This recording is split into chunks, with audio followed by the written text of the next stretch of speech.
नमस्कार दोस्तों, संडे चौपाल में आपका एक बार फिर स्वागत है। और दोस्तों, आज की चौपाल में जो कमेंट्स आए हैं वो अधिकतर आए हैं गन्ना बुवाई से संबंधित और पेडी गन्ने से संबंधित कि बुवाई में हमें क्या क्या डालना चाहिए, कौन से फर्टिलाइजर डालने चाहिए, कौन से इंसेक्टिसाइड डालने चाहिए और पेडी गन्ने में हमें क्या क्या डालना चाहिए कटाई के बाद, ताकि हमें ज़्यादा कल्ले मिल सकें, ज़्यादा पैदावार मिल सके। तो दोस्तों, इस वीडियो को पूरा देखिएगा, आपको इससे काफ़ी बेनिफिट मिलने वाला है। और दोस्तों, एक अनुरोध और करेंगे, यदि आपने अभी तक चैनल को सब्सक्राइब नहीं किया है तो चैनल को सब्सक्राइब कर लें और वीडियो को लाइक कर दोस्तों में शेयर कीजिए। और चैनल को लगातार देखने के लिए अगले वीडियो की जो नोटिफिकेशन है मिलती रहे, इसके लिए आप जो बेल आइकन का बटन है उसे भी प्रेस कर दें। तो दोस्तों, आज की चौपाल में जो हम पहला कमेंट ले रहे हैं वो है हमारे किसान दोस्त अजय शुक्ला जी। और ये कह रहे हैं, सर अक्टूबर में बोए गए गन्ने की अब जुताई करनी है, क्या सिंगल सुपर फास्फेट डाल के जुताई कर सकते हैं? साथ में ये कह रहे हैं, सर क्या फिफ्रोनिल एससी और थाइमेथॉक्सम का यूज अक्टूबर में बोए हुए गन्ने में अब डाल सकते हैं? यदि डालें तो कितना और कैसे? तो दोस्तों, हम आपको बताना चाहते हैं कि यदि आप गन्ने की जुताई कर रहे हैं जो अक्टूबर में बोया गया है, तब आप इसमें सिंगल सुपर फास्फेट डाल सकते हैं। यदि आवश्यकता हो, यानी कि फास्फोरस की कमी महसूस हो रही हो, आपने उस समय नहीं डाला हो या कम डाला हो, तो आप डाल सकते हैं। यदि नाइट्रोजन की भी आवश्यकता दिखाई पड़ती है, तब आप इसमें यूरिया का भी मिलाकर इस्तेमाल कर सकते हैं। क्योंकि दोस्तों, जो सिंगल सुपर फास्फेट है ये काफ़ी अच्छा खाद होता है, क्योंकि इसमें फास्फोरस के साथ साथ जो कैल्शियम होता है और सल्फर होता है वो एक्स्ट्रा मिल जाता है। अब बात रही इसमें फिफ्रिल एससी और थाइमेथॉक्सम डालने की, तो आप इसका भी आप प्रयोग कर सकते हैं। यदि आपने बुवाई के समय कोई इंसेक्टिसाइड नहीं डाला है और आप आवश्यकता महसूस कर रहे हैं इस समय डालने की, तो आप डाल सकते हैं। इससे भी काफ़ी लाभ मिलेगा। और डालने का तरीका वही है, इससे संबंधित वीडियो है चैनल पर, और उसे देखकर आप पूरी जानकारी प्राप्त कर सकते हैं। और दोस्तों, इसे पहले थोड़े से पानी में इन दोनों दवाओं को घोलना है, फिर उसको मिट्टी में मिलाना है, ये सूखी मिट्टी हो या बालू हो, उसके बाद खाद में मिलाकर आप प्रयोग कर सकते हैं। और दोस्तों, अगला कमेंट हम ले रहे हैं, वो हैं हमारे किसान दोस्त शील कुमार जी। श्रीमान जी, गन्ने की नर्सरी तैयार करने के लिए बड कटर ट्रे से कहाँ से मिलेगी? तो दोस्तों, यदि आपके शहर में कोई जो कृषि यंत्र की दुकान होती है, वहाँ से भी आपको ये ट्रे और बट कटर मिल सकते हैं। या आप अपने जो डीओ कार्यालय होते हैं कृषि विभाग का, वहाँ भी मिल सकती है। यदि नहीं मिलती है तो आप अमेजोन से भी आप इसको मंगा सकते हैं। ऑनलाइन ऑनलाइन आप ऑर्डर करके इनको मंगा सकते हैं और ये आपको आसानी से घर बैठे भी आपको ये मिल जाएंगे। और आप बुवाई से पहले, यानी कि आप जल्दी से जल्दी आप मंगा लें और अपनी इनकी व्यवस्था कर लें। दोस्तों, अगला कमेंट हम ले रहे हैं, वो है हमारे किसान दोस्त प्रतीक चौहान जी। और ये कह रहे हैं, सर गन्ना बुवाई में साफिलाइजर यूज कर सकते हैं, मात्रा बताएं। तो दोस्तों, गन्ना बुवाई में भूमि शोधन के लिए या बीज में के साथ जो हम फंजीसाइड यूज करना है, वो हमें करना चाहिए जो हमारा ट्राइकोडर्मा होता है।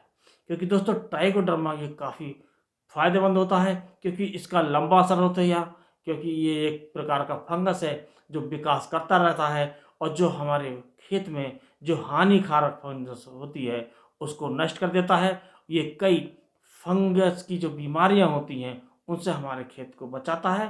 तो आपको ये प्रयास करना चाहिए कि आप इसी का ही इस्तेमाल करें, क्योंकि इसको फंगस के साथ साथ ये हमारी पैदावार भी बढ़ाता है और ये कई कार्य करता है। और दोस्तों, बात रही साफिलाइजर की, तो साफिलाइजर भी एक अच्छा फंजाइड है, इसका आप स्प्रे भी कर सकते हैं। और यदि आपका गन्ना बड़ा हो गया उस समय आप इसको प्रयोग करते हैं, तो आप इसको खाद में मिलाकर भी स्प्रे मिलाकर कर सकते हैं, या फिर आप मिट्टी में मिलाकर भी इसकी जड़ों में डालकर पानी लगा सकते हैं। और इसकी मात्रा है जो स्प्रे होता है वो 500 ग्राम प्रति एकड़ के हिसाब से होता है। और यदि आप मिट्टी में या खाद में मिलाकर डालते हैं तो आपको 1 किलोग्राम प्रति एकड़ के हिसाब से डालना है। और दोस्तों, अगला कमेंट हम ले रहे हैं, वो है हमारे किसान दोस्त सत्यम जट। सर मैंने पौधे गन्ने की कटाई पूरी कर दी है, अब उसमें क्या डालें जिससे कल्ले अधिक निकलें? तो दोस्तों गन्ना जो हमारा कटाई हो जाता है उसके बाद सबसे पहले आवश्यकता होती है नाइट्रोजन की। इसके अलावा पहले आप यूरिया डालें और यूरिया के बाद आप जुताई जब करते हैं तो जुताई में सिंगल सुपर फास्फेट डाल सकते हैं। उसके साथ आप यूरिया भी मिला सकते हैं या आप सल्फर भी मिला सकते हैं। जिसकी भी आपको आवश्यकता महसूस हो उसे आपको डालना चाहिए। और सबसे पहले जो आवश्यकता होती है वो नाइट्रोजन की होती है, क्योंकि पहले हमारे पौधे में जो लगा हुआ नाइट्रोजन है वो कम हो जाता है क्योंकि लंबा समय हो जाता है यूज करे हुए। तो आप इसको लाइए, इससे जो आपके जो कल्ले हैं वो ज़्यादा निकलते हैं। इसके बाद हम जो कमेंट अगला ले रहे हैं वो है हमारे किसान दोस्त सोमू जी। 13,235 गन्ना शोध परिषद शाहजहांपुर से कैसे मिलेगा। तो दोस्तों 13,235 कैसे मिलेगा, कहाँ से मिलेगा और ये कैसी वैरायटी है, इससे संबंधित वीडियो चैनल पर है। आप उसे देखकर पूरी जानकारी प्राप्त कर सकते हैं। वहाँ पर हमने उसमें ये इसका जो शोध संस्थान है गन्ना शोध संस्थान शाहजहांपुर, इसका मोबाइल नंबर भी दे रखा है। तो आप मोबाइल पर आप व्हाट्सएप द्वारा अपनी जानकारी देखें, आप इसका रजिस्ट्रेशन करा के इसका बीज आप ले सकते हैं। लेकिन दोस्तों अब हो सकता है कि आपको बीज नहीं मिले क्योंकि काफ़ी देर हो चुकी है, रजिस्ट्रेशन हो चुके हैं। फिर भी आप प्रयास करके देख लीजिए, आपको थोड़ा भी बीज अगर मिल जाए तो आप उसे सिंगल बड में आप प्रयोग करके आप अगला बीज तैयार कर सकते हैं, जिससे अगली बार बीज बढ़ सके और आप इसे ज़्यादा स्थान पर लगा सकें। अगला जो क्वेश्चन है, अगला जो कमेंट्स हम बोल ले रहे हैं वो है हमारे किसान दोस्त अशोक कुमार दुबे जी। गिरे हुए गन्ना 0238 की पेटी लेना ठीक रहेगा क्या। इनकी समस्या है कि इनका जो पेडी गन्ना ये लेना चाहते हैं तो इनका जो पौधा गन्ना है वो गिरा हुआ है। तो ये जानकारी चाहते हैं कि इससे पेडी गन्ना लें या नहीं लें। तो दोस्तों यदि आपका जो गन्ना है, जो पौधा गन्ना है, बिल्कुल स्वस्थ है, उसमें रेड रोड वगैरह नहीं है, तब आप इससे पेडी गन्ना ले सकते हैं। और थोड़ी सी आपको मेहनत करनी होगी कि ये जो कटाई है उस पर ध्यान देना होगा। कटाई सतह से करनी चाहिए और उसके बाद उसकी जुताई करके उस पर हल्की हल्की थोड़ा आप मिट्टी चढ़ा दें और उसमें आप जो हमने वीडियो दिया है चैनल पर पेडी गन्ने संबंधित उसका पूरा ध्यान रखें, फर्टिलाइजर दें और फंगस के लिए आप इसका दवाओं का यूज करें। ऐसा करने से आपको पेडी का जो कल्ले हैं वो ज़्यादा मिलेंगे और आपको ज़्यादा पैदावार मिलेगी। तो इसके लिए आप चैनल पर वीडियो देख सकते हैं और पूरी जानकारी प्राप्त कर सकते हैं। अगला जो कमेंट हम ले रहे हैं वो है हमारे किसान दोस्त अरविंद कुमार जी।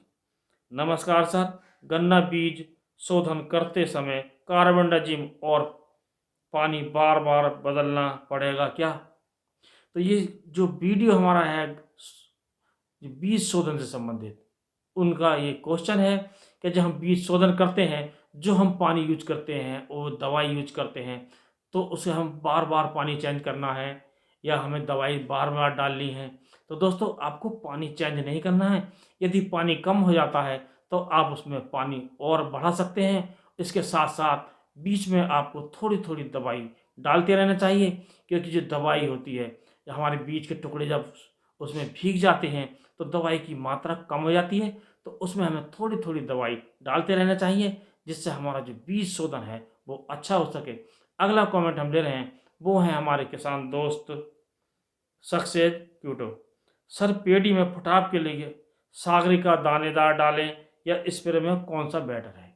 तो दोस्तों इसके लिए आप सागरिका जो दानेदार आती है उसका आप प्रयोग करें, वो आपके लिए काफ़ी फ़ायदेमंद होगी। और इसका जो प्रयोग है आप जुताई के समय ज़्यादा करें तो ज़्यादा बेटर रहेगा। और दोस्तों अगला जो कमेंट है वो हम ले रहे हैं वो हैं हमारे किसान दोस्त विनीत कुमार जी।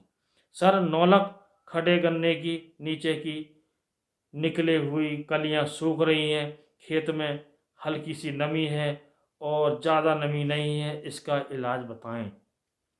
तो आपको जो गन्ना है जो खड़ा हुआ है उसमें जो कल्ले हैं वो निकल रहे हैं, वो सूख रहे हैं। तो दोस्तों आप इस पर ज़्यादा ध्यान अभी नहीं दें। जब आपके जो गन्ने की जब कटाई हो जाए तब आपको ध्यान देना है। कटाई करने के बाद उसकी पत्ती हटाकर और उसकी जुताई करनी चाहिए। और जुताई के समय आप इसमें थाइमेथॉक्साम और फिफ्नोलिन यानी कि आपको 500 ग्राम थाइमेथॉक्साम लेना है जो 25% के रूप में आता है, और 500 ml फिफ्नोलिन 5% SC लेना है। इन दोनों को आप खाद में मिलाकर यानी कि सिंगल सुपर फास्फेट और यूरिया में मिलाकर आप डाल सकते हैं, जिससे आपको ज़्यादा कल्ले मिलेंगे। और जो समस्या ये आप बता रहे हैं, ये समस्या भी आपको देखने को नहीं मिलेगी और आपको बम्पर कल्ले मिलेंगे और पेड़ी से बम्पर पैदावार मिलेगी। तो दोस्तों, अगला जो कमेंट हम ले रहे हैं वो है हमारे किसान दोस्त निरंजन कुमार जी। सर जी, मैंने पलेवा कर दिया है और मुझे 238 गन्ना बोना है। आप ये बताएं गन्ना बोते टाइम सबसे अच्छी दवाई का प्रयोग करें जो गन्ना बढ़िया हो। तो दोस्तों, आप 0238 बोना चाहते हैं तो आप पहले तो ये देखिएगा कि आपके जो शुगर मिल हैं उन्होंने गन्ना अभी ये फेल तो नहीं किया है। और दोस्तों, इससे संबंधित हम पहले भी आपको बता चुके हैं कि आप जब कमेंट करें तो ये कोशिश करें कि आप अपने गांव का नाम या ज़िले का नाम आप अवश्य दीजिए और उसमें प्रदेश का नाम दे दें तो और बेहतर है, क्योंकि इससे हमें जानकारी जो आपसे मिल जाती है आप कहाँ के रहने वाले हैं, तो उससे हमें जवाब देने में आसानी होती है।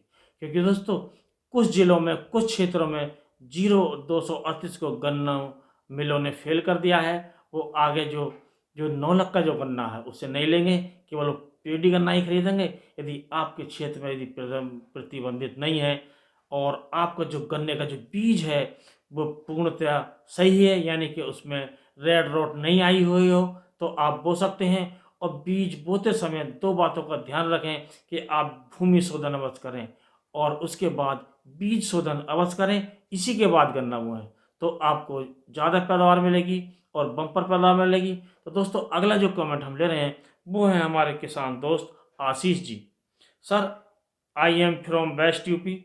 इफ़को सागरिका बुवाई के समय उपयोग कर सकते हैं क्या? इफ़को प्रोडक्ट्स को रिव्यू कीजिए। तो दोस्तों, आप इफ़को सागरिका को बुवाई के समय यूज कर सकते हैं। और जो खाद होता है जो हम यूज करते हैं, चाहे हम सिंगल सुपर फास्फेट यूज करें, चाहे NPK 12-32-16 यूज करें और चाहे DAP प्रयोग करें, उसके साथ आप सागरिका का मिलाकर प्रयोग कर सकते हैं। और दोस्तों, इसके बारे में हम आपको विस्तृत जानकारी शीघ्र वीडियो में देंगे। तो दोस्तों, इसी के साथ इस वीडियो को करते हैं समाप्त। अगले वीडियो में कोई नया टॉपिक लेकर फिर मिलेंगे, तब तक के लिए नमस्कार।